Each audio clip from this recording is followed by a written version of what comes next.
Hello दोस्तों, स्वागत है आप सभी का। तो हमने प्राचीन भारत के इतिहास की जो सीरीज़ थी उसको हमने देख लिया है। उसमें बहुत सारे इंपॉर्टेंट क्वेश्चंस इंक्लूडेड हैं। उसे आप जाके एक बार ज़रूर देख लें, प्लेलिस्ट को एक बार चेक कर लें और उन सारे क्वेश्चंस को देख लें। आपके लिए बहुत ज़्यादा हेल्पफुल होने वाले हैं।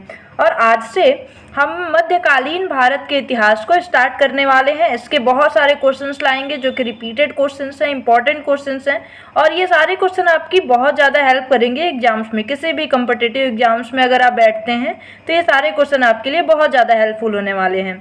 तो आपने जो हमारी प्राचीन भारत के इतिहास की सीरीज़ थी उसको बहुत ज़्यादा प्यार दिया, थैंक यू सो मच। आइए आज हम स्टार्ट करते हैं मध्यकालीन भारत के इतिहास का।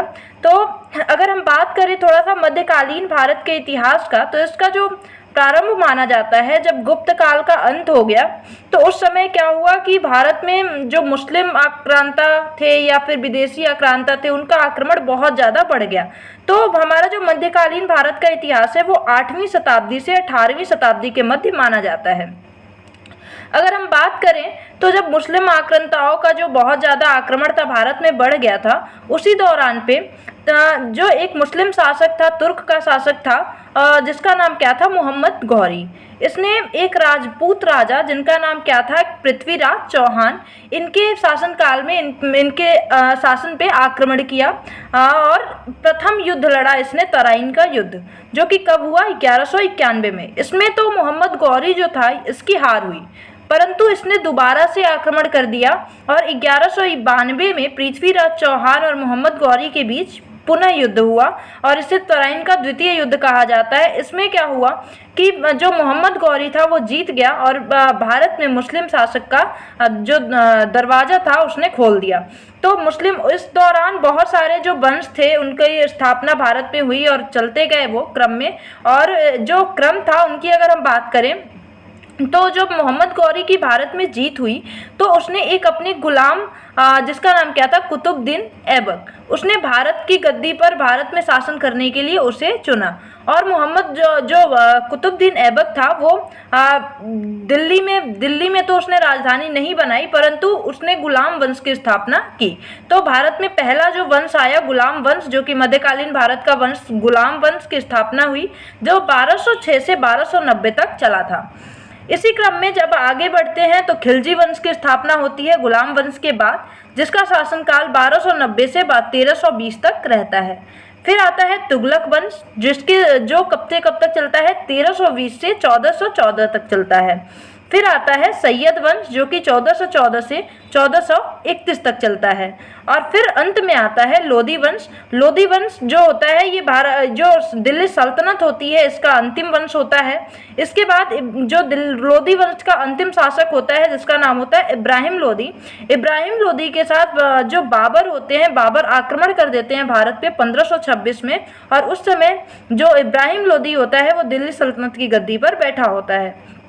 जब इनका युद्ध होता है और पानीपत का प्रथम युद्ध जिसे के नाम से जाना जाता है, जिसमें बाबर की जीत होती है और भारत में मुगल वंश की स्थापना हो जाती है। तो ये सारी चीज़ों को हमें क्या करना है, आधुनिक मध्यकालीन भारत के इतिहास में देखना है।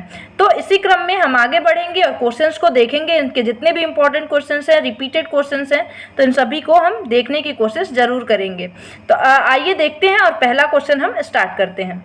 तो जो हमारा पहला क्वेश्चन है, 14वीं सदी का यात्री इब्न बतूता किस जगह से भारत आया? तो ये कहाँ का था? तो इसका आंसर क्या हो जाएगा, जो इब्न बतूता था ये कहाँ का था, ये मोरक्को का था। ये एक विद्वान था और ये मोहम्मद बिन तुगलक के शासनकाल में भारत आया था। अगर इसकी बात करें तो इसकी जो प्रसिद्ध यात्रा पुस्तक थी वो रिहलाह थी। तो इससे भी पूछा जाता है इसकी प्रसिद्ध यात्रा पुस्तक कौन सी थी, रिहलाह थी। तो इसका ये इम्पोर्टेंट हो जाता है। इब्न बतूता मोरक्को का था, भारत में ये एक बहुत विद्वान आदमी था और ये भारत में यात्रा करने आया था। किसके शासनकाल में? मोहम्मद बिन तुगलक के शासनकाल में आया था और इसकी जो प्रसिद्ध यात्रा पुस्तक है वो रिहलाल है। आइए अगला क्वेश्चन देखते हैं। हमारा अगला क्वेश्चन है, दिल्ली सल्तनत का अंतिम वंश क्या था? तो हमने स्टार्टिंग में ही देख लिया। तो दिल्ली सल्तनत का अंतिम वंश कौन सा था? लोधी वंश था और इब्राहिम लोधी थे अंतिम। और इब्राहिम लोधी को बाबर ने हरा दिया पानीपत के प्रथम युद्ध, जो कि 1526 में हुआ। और इस समय जब लोधी वंश का अंत हुआ और मुगल वंश की भारत में स्थापना हुई। अगला क्वेश्चन देखते हैं, दक्षिण विजय करने का मिशन अलाउद्दीन खिलजी ने किसे सौंपा था? तो इसका सही आंसर क्या हो जाएगा? इसका सही आंसर हो जाएगा मलिक काफूर। जो अलाउद्दीन खिलजी था, जो कि खिलजी वंश का शासक था, अलाउद्दीन खिलजी ने दक्षिण भारत को जीतने की जिम्मेदारी जो सौंपी वो मलिक काफूर को सौंपी थी। इसने दक्षिण भारत पर 3 बार लगातार अभियान चलाया और दक्षिण भारत का अधिकांश हिस्सा इसने दिल्ली सल्तनत में मिला लिया। तो ये इंपॉर्टेंट क्वेश्चन है, इसे आप जरूर याद रखें। आइए अगला क्वेश्चन देखते हैं, मनियारों का राजकुमार किसे कहा जाता है? तो मनियारों का जो राजकुमार कहा जाता है वो मोहम्मद बिन तुगलक को कहा जाता है। अब आप मुझे कमेंट सेक्शन में बताएंगे कि मोहम्मद बिन तुगलक को और किस नाम से जाना जाता है। तो जो मोहम्मद बिन तुगलक थे ये बहुत ही एक विद्वान शासक थे, परंतु इनमें व्यवहारिक ज्ञान का अभाव था, तो इसलिए इनकी अधिकतर योजनाएं बहुत ज़्यादा असफल रहीं। परंतु ये एक बहुत ही विद्वान और बहुत ही सोचने समझने वाले इंसान थे। तो मोहम्मद बिन तुगलक जो थे, इन्हें मनियारों का राजकुमार क्यों कहा जाता है? अगर इसकी हम बात करें तो इन्होंने बहुत ज़्यादा चीन से प्रभावित होकर के मौद्रिक नीतियों का प्रयोग किया, और जो इनकी मौद्रिक नीतियां रहीं वो असफल रहीं, क्योंकि इन्होंने नीति तो लागू कर दिया परंतु उसके लिए कोई कड़े नियम और प्रबंधन नहीं किया। तो इसकी वजह से जो इनके नियम रहे वो असफल हो गए, इनके जो नीतियां रहीं, मौद्रिक नीति, वो असफल रही, और इसी समय इनको क्या कहा जाता है? इसीलिए इनको मनियारों का राजकुमार या फिर इनको मनियारों का राजकुमार के नाम से जाना जाता है, या प्रिंस ऑफ मनियर्स भी कहते हैं, धनी राजकुमार, इस तरह से इनको जाना जाता है। आइए अगला क्वेश्चन देखते हैं। अगला क्वेश्चन है हमारा, अजमेर में 2.5 दिन का झोपड़ा किसने बनवाया था? तो ये तो इजी क्वेश्चन है और बहुत बार पूछा है। तो अजमेर में 2.5 दिन का झोपड़ा किसने बनवाया? कुतुबुद्दीन ऐबक ने बनवाया था, जो गुलाम वंश का पहला शासक थे, कुतुबुद्दीन ऐबक, और इन्होंने क्या किया? अजमेर का 2.5 दिन का झोपड़ा बनवाया था। अगर अजमेर के 2.5 दिन के झोपड़े की बात करें हम, तो ये प्राचीन वैष्णव हिंदू मंदिर था, जिसका निर्माण 1153 ईस्वी में किया गया। 1153 ईस्वी में इसका निर्माण किया गया था। तो 1153 में ये जो हिंदू मंदिर था इसका निर्माण किया गया था, और बाद में इसी को 1193 के आसपास जो कुतुबुद्दीन ऐबक थे, इसको मस्जिद में इन्होंने परिवर्तित कर दिया। तो 2.5 दिन का झोपड़ा जो कि अजमेर में स्थित है, कुतुबुद्दीन ऐबक द्वारा बनवाया गया था। ये एक प्रसिद्ध प्राचीन हिंदू मंदिर था जिसका निर्माण 1153 में किया गया था। बाद में कुतुबुद्दीन ऐबक ने इसी प्राचीन मंदिर को मस्जिद के रूप में कन्वर्ट कर दिया। आइए अगला क्वेश्चन देखते हैं, मोहम्मद बिन तुगलक ने किस देश का उदाहरण लेकर तांबे और पीतल के सिक्कों का प्रयोग कर दिया था, या प्रयोग कर टोकन मुद्रा बनवाई थी? तो ये किससे प्रभावित थे? अगर बात करें तो मोहम्मद बिन तुगलक जो थे, इन्होंने जो मौद्रिक नीतियां अपनाई ये अधिकतर चीन से प्रभावित थे। चीन से प्रभावित होकर के इन्होंने मौद्रिक नीति को अपनाई थी। तो मोहम्मद बिन तुगलक की बात करें तो ये एक चीनी शासक कुबलई खान थे, और फारस के शासक जो थे उनकी मौद्रिक नीति से ये प्रभावित होकर के इन्होंने क्या किया? मौद्रिक नीति भारत में भी अपनाई, परंतु इनका जो मौद्रिक नीति था वो असफल इसलिए रहा क्योंकि इन्होंने किसी कड़े प्रबंधन और नियम को नहीं अपनाया। परंतु जो चीन के शासक थे और फारस के शासक थे, उन्होंने जो मौद्रिक नीति अपनाई वो सफल रहा, परंतु भारत में जो मौद्रिक नीति अपनाई गई मोहम्मद बिन तुगलक द्वारा वो सफल नहीं हुआ। आइए अगला क्वेश्चन देखते हैं, दिल्ली सल्तनत की स्थापना किसने की? अगर इसकी हम बात करें तो दिल्ली सल्तनत की स्थापना किसने की?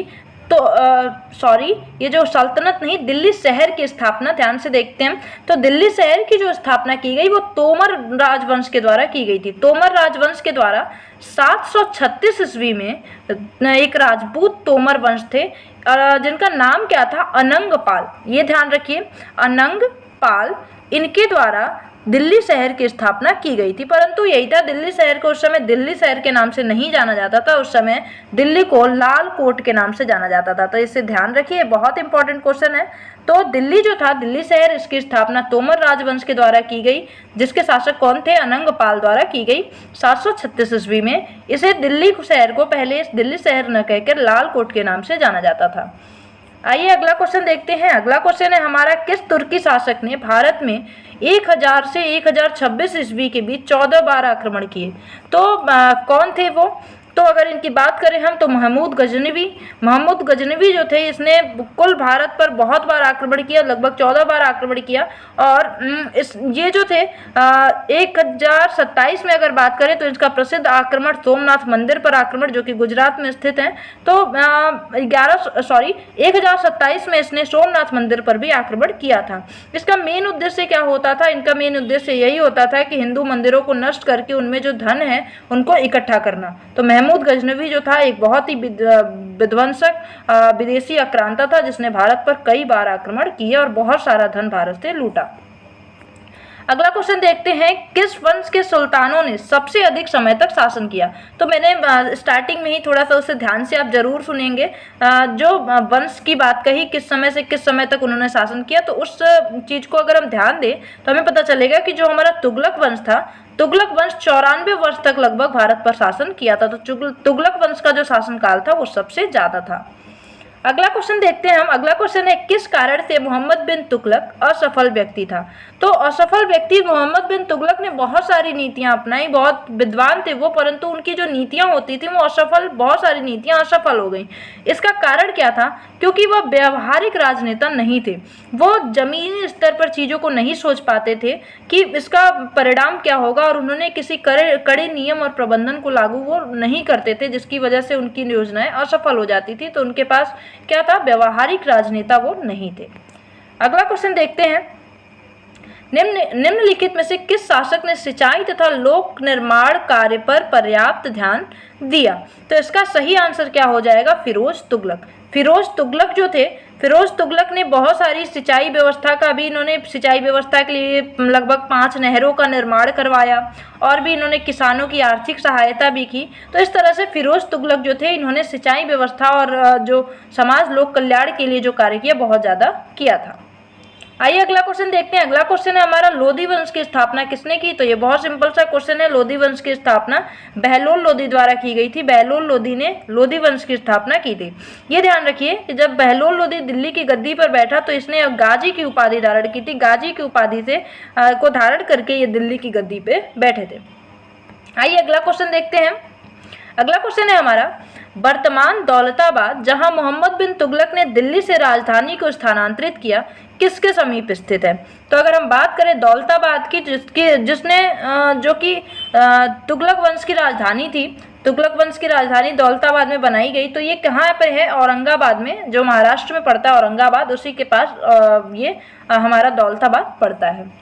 अगला क्वेश्चन हम देखें कि दिल्ली सल्तनत का उद्धारक कौन था? अगर बात करें दिल्ली सल्तनत के उद्धारक की, तो अगर हम बात करते हैं दिल्ली सल्तनत के उद्धारक की, तो इसका सही आंसर क्या हो जाएगा? गयासुद्दीन बलबन। अब इसका कारण क्या था? क्यों गयासुद्दीन बलबन को ही दिल्ली का गयासुद्दीन बलबन को दिल्ली का उद्धारक क्यों कहा जाता है? क्योंकि जब इल्तुतमिश गुलाम वंश के द्वितीय शासक जो थे इल्तुतमिश, जब वो गद्दी पर बैठे उस समय उन्होंने एक सरदारों का समूह बनाया, 40 सरदारों का समूह बनाया, और उसकी वजह से क्या हुआ कि धीरे धीरे उसने आंतरिक षड्यंत्र का बहुत ज़्यादा निर्माण कर दिया। इनके शासन, जब ये शासनकाल पे आए, जब ये गद्दी पे बैठे बलबन, तो इस समय पे क्या हो रहा था कि बहुत ज़्यादा विदेशी आक्रमण भी बहुत ज़्यादा हो रहे थे और आंतरिक षड्यंत्र भी बहुत ज़्यादा हो रहे थे। तो इसको इन्होंने खत्म किया, बहुत सारे कड़े नियम बनाए, कड़े प्रबंधन किए इन्होंने, और इसको जो 40 सरदारों का समूह था उसका भी इन्होंने अंत कर दिया था।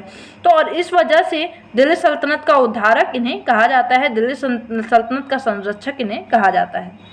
अगला क्वेश्चन देखते हैं हम, ब्राह्मणों पर जजिया कर लगाने वाला दिल्ली सुल्तान कौन था? तो जजिया कर जो था जनरली वो ब्राह्मणों पर नहीं लगाया जाता था, परंतु जो फिरोज तुगलक थे, फिरोज तुगलक जब शासनकाल में आया, दिल्ली सल्तनत का शासनकाल इन्होंने जब गद्दी जब इन्होंने संभाली, तो इन्होंने ब्राह्मणों पर भी जजिया कर लगा दिया था। क्योंकि जो फिरोज तुगलक थे ये एक कट्टर मुस्लिम शासक थे और ये मुस्लिमों के बहुत ज़्यादा समर्थक थे, तो इसलिए इन्होंने ब्राह्मणों पर भी जजिया कर लगा दिया था।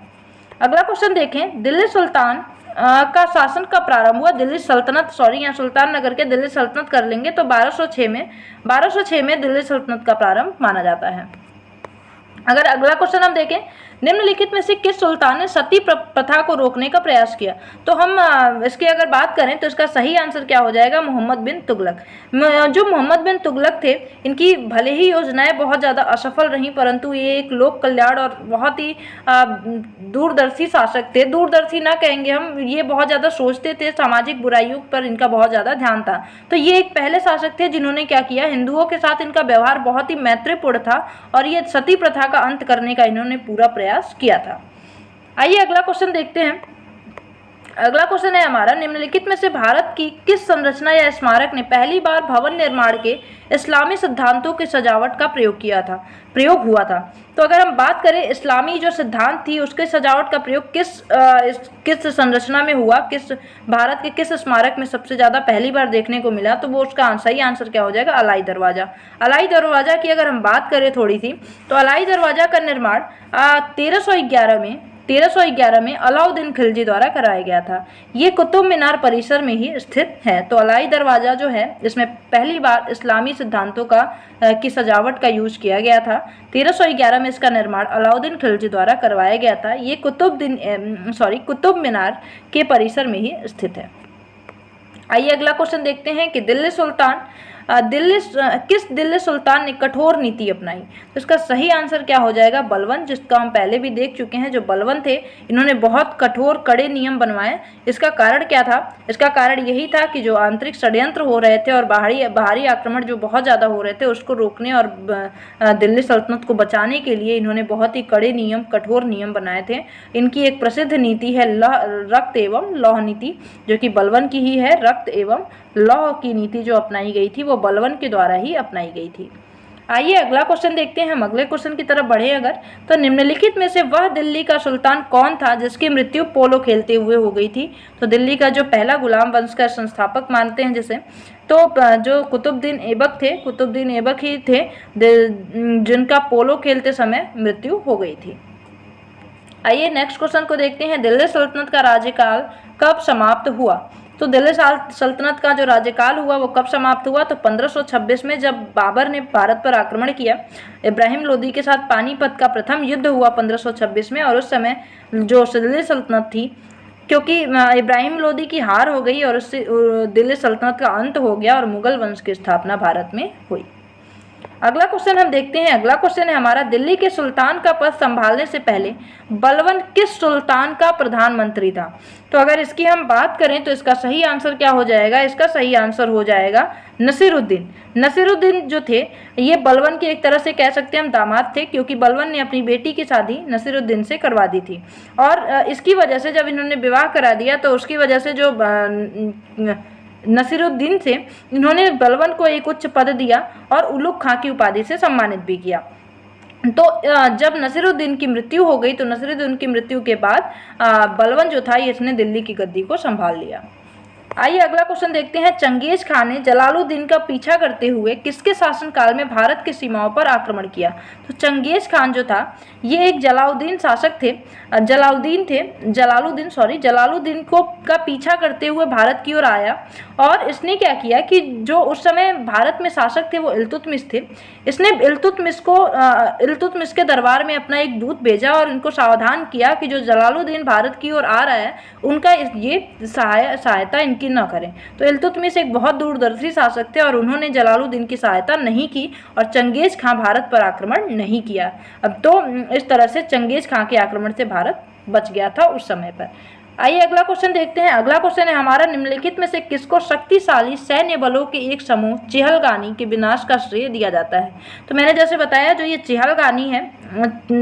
चिहालगनी इसकी स्थापना किसने की थी? ये 40 सरदारों का समूह था। इसकी स्थापना इल्तुतमिश द्वारा की गई थी, परंतु इसका जो अंत किया गया वो किसके द्वारा किया गया? इसका अंत जो था वो बलबन के द्वारा किया गया था। इसका कारण क्या था? क्योंकि ये जो 40 सरदारों का समूह था इससे आंतरिक षड्यंत्र बहुत ज़्यादा बढ़ रहे थे और इसका अंत करने के लिए बलबन ने इस समूह को ही समाप्त कर दिया। आइए अगला क्वेश्चन देखते हैं। हमारा अगला क्वेश्चन है, स्वयं को दूसरा सिकंदर सानी कहने वाला सुल्तान कौन था? तो जो स्वयं को सिकंदर कहने वाला जो सुल्तान था वो था अलाउद्दीन खिलजी। अलाउद्दीन खिलजी जो था इसने अपने आप को दूसरा सिकंदर कहा था। दूसरे सिकंदर के नाम से अपने आप को इसने अपनी उपाधि धारण की थी। ये एक बहुत ही महान शासक भी था, खिलजी वंश का दूसरा शासक, ये बहुत महान शासक भी था, इसने अपने आप को दूसरा सिकंदर कहा था। आइए अगला क्वेश्चन देखते हैं। भक्ति प्रचारक शंकर देव ने निम्नलिखित प्रादेशिक भाषाओं में किसका उपयोग करके उसे लोकप्रिय बनाया? तो इसका जो आंसर हो जाएगा, इसका आंसर हो जाएगा असमिया। आइए अगला क्वेश्चन देखते हैं। पृथ्वीराज चौहान को मोहम्मद गौरी ने किस युद्ध में हराया था? तो मोहम्मद गौरी ने पृथ्वीराज चौहान को कब हराया? तो ध्यान रखिए, जो तराइन का युद्ध हुआ पहला और दूसरा, दोनों मोहम्मद गौरी और पृथ्वीराज चौहान के बीच ही हुआ। जो तराइन का प्रथम युद्ध हुआ 1191 में, इसमें मोहम्मद गौरी जो था ये हार गया, परंतु इसने फिर से आक्रमण कर दिया और पृथ्वीराज चौहान जो थे इनकी हार हुई थी। ये कब हुआ? 1192 में, तराइन के द्वितीय युद्ध में। अगला क्वेश्चन हम देखते हैं। अगला क्वेश्चन जो है हमारा, अधिकांश मंगोलियाई आक्रांता किसके शासनकाल में आए थे? तो किसके शासनकाल में सबसे ज़्यादा मंगोलिया जो आक्रांता थे वो भारत में आए थे? तो इसका सही आंसर हो जाएगा अलाउद्दीन खिलजी। अलाउद्दीन खिलजी जब दिल्ली की राजगद्दी पे बैठा तो इसको बहुत सारे विदेशी आक्रमणों को झेलना पड़ा था और इसलिए इसने बहुत ही कठोर नीतियाँ भी अपनाई थी। आइए अगला क्वेश्चन देखते हैं। अगला क्वेश्चन है हमारा, खलीफा से प्रतिष्ठापन पत्र मांगने और प्राप्त करने वाला प्रथम मुस्लिम सुल्तान कौन था? तो इसका सही आंसर हो जाएगा, इसका सही आंसर हो जाएगा इल्तुतमिश। तो इल्तुतमिश जो था इसने पहली बार खलीफा से प्रतिष्ठान पत्र मांगा था और इसको मिला था, तो ये इसका सही आंसर हो जाएगा। आइए अगला क्वेश्चन देखते हैं। अगला क्वेश्चन है हमारा, निम्नलिखित में से किस सुल्तान ने फारसी रीति रिवाजों को अपनाया था? तो इसका सही आंसर क्या हो जाएगा? इसका सही आंसर हो जाएगा बलबन। जो बलबन था इसको फारसी रीति रिवाजों पर बहुत ज़्यादा विश्वास था और इसने ये सोच रखा था कि जो फारसी रीति रिवाज है इसी से किसी भी साम्राज्य का उत्थान किया जा सकता है, तो इसने फारसी रीति रिवाजों को बहुत ज़्यादा बढ़ावा दिया था। अगला क्वेश्चन है हमारा कि बाजार विनिमय प्रणाली आरंभ की गई थी, किसने किया था? बाजार विनिमय जो प्रणाली थी इसको चलाया किसने था? अलाउद्दीन खिलजी ने। अलाउद्दीन खिलजी एक बहुत ही अच्छा बाजार नियंत्रक था। इसने बाजार को बहुत अच्छी तरीके से नियंत्रण किया था क्योंकि इसने बाजार विनिमय प्रणाली का प्रारंभ किया। इसी दौरान इसने बाजार विनिमय प्रणाली की प्रारंभ भी किया था। अगला क्वेश्चन देखते हैं। हमारा लास्ट क्वेश्चन है ये, नीचे दिए गए दिल्ली के सुल्तानों के वंशों के कालानुक्रम को व्यवस्थित कीजिए। तो सही आंसर क्या हो जाएगा? इसका सही आंसर हो जाएगा DABC, क्योंकि देख लें डी से गुलाम वंश सबसे पहले आया, कुतुबुद्दीन ऐबक जो थे, और उसके बाद मतलब खिलजी वंश आए, खिलजी वंश के बाद हमारा तुगलक वंश आया, फिर सैयद वंश आया, फिर लोधी वंश आया, लोधी वंश अंतिम दिल्ली सल्तनत के अंतिम वंश था। उसके बाद मुगल वंश की भारत पर स्थापना हो गई थी। तो उम्मीद करती हूँ ये वीडियो आपको बहुत अच्छी लगी है। अगर मुझसे कोई छोटी सी बोलने में कोई गलती हो जाए तो प्लीज़ आप उसे मुझे कमेंट सेक्शन में एक बार ज़रूर बता दें। थैंक यू सो मच और मिलते हैं अगले इस सीरीज़ के अगले पार्ट में। Thank you so much.